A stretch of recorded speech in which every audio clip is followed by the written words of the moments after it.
technologies. Sa ating nasimulan na proyektong Lawa at Binhi, isinasagawa na ang mga modernong imbakan ng tubig upang lalong maging handa at protektado ang ating mga magsasaka sa banta ng tagtuyot. As we can see in all the world, weather events are, as has been predicted, getting more extreme, such as torrential rains that instantly shift to scorching heat waves, or vice versa. Our country's geographical location makes us highly vulnerable to the adverse effects of climate change.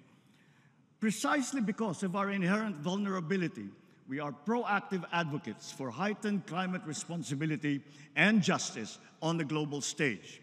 To this end, we have secured a seat on the board of the Loss and Damage Fund. And further, the Philippines has also been selected as host country to that fund. This will require an enabling law from Congress to confer the legal personality and capacity to the board. This welcome development shall complement all our other climate adaptation and mitigation measures and give us a strong voice to access the needed financial assistance for climate-related initiatives and impacts. Gayunpaman, ang pinakamahalaga ay ang buong bansa ay matibay at laging handa sa nakakapinsalang mga sakuna.